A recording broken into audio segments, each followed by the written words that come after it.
When I was in the third grade, I participated in something that my church holds called Room in the Inn. Room in the Inn is something where 30 homeless people come and stay for a night at the church and to kind of get out of the cold and kind of get some food and really get to socialize with other people. Now, when I found out that I was going to be involved in Room in the Inn, it was during the week on December. I was going to have to do it Saturday night, my mom told me. I was very, very reluctant to do this. I really did not want to go because in my mind, I didn't have to do this. You know, I'd never done anything bad in my mind. I was a good kid. I felt like I was almost getting punished.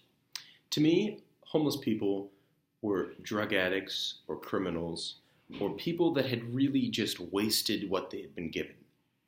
I had a very closed-minded view, and I was a little bit dumb. So the night came that we went to the church, and right off the bat, I was just being pouty. I was complaining. I didn't want to do it. I didn't want to spend my time there. I wanted to be with my friends. My mom just got very mad and told me, just suck it up. It'll be fine. So the way Room in the Inn is set up at my church is there are 4 rooms that it takes over. First, it takes over the priest's office, which is a small room that has a bunch of beds, 4 beds to be specific, for each member of my family. My brother and I, and my mother and father. The next room is the blue room. That is this long room that has about 30 beds, 15 on each side, that are all set up with a nightstand, and they're for the homeless people. Next, there's this room called the yellow room. And the yellow room is where there's a TV, a bunch of chairs, tables, where people can play card games, watch television, socialize, and eat. Then there's the shower and the bathroom, where people are allowed to shower. When I got to the church, I immediately went to where I was staying, closed the door, and my brother and I tried to watch a movie. My mom was having none of it. She got very mad, took the computer away, put it away, and said, "Get in there and socialize." So my brother and I, quite reluctantly, got up, walked to the yellow room, and sat down in one of the tables in the back right corner. After about 10 minutes of just sitting there talking to ourselves, an old man came over and began to talk to us. His name was James. Now, James was a 70-year-old African-American man who had been homeless for about 30 years.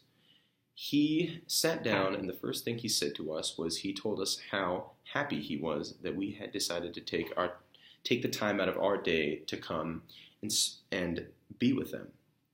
He thanked us for this, letting them be in this wonderful church, thanked them for the food, and told us about how he had been doing this for a little while. After that, he began to tell us about his life. Now, this is where things really started to change for me. He explained how he had become homeless. He told me he had grown up in a dangerous part of Charlotte and had to drop out of school to try to help out the family.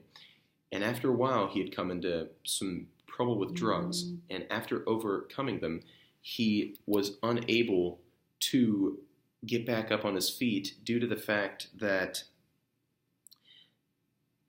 really he had been scarred in the past and that his record was bad. He explained to us that he's not looking for anything. He just really wants a small job so he will be able to kind of pay for himself and get off the street. After talking with James, he went and returned to to where everyone was watching television, and my brother and I decided that we needed to kind of get up and go over there.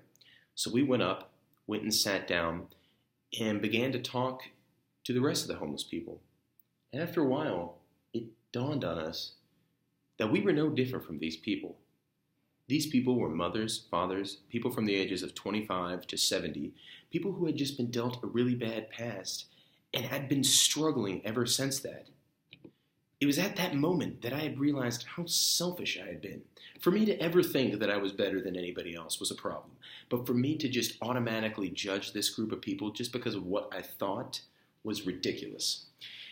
I decided from that day on that I was going to try to help the homeless. I have done Room in the Inn a few more times, and I have really encouraged my friends, and I try to encourage really everybody to go out into the community and try to be involved with homeless people.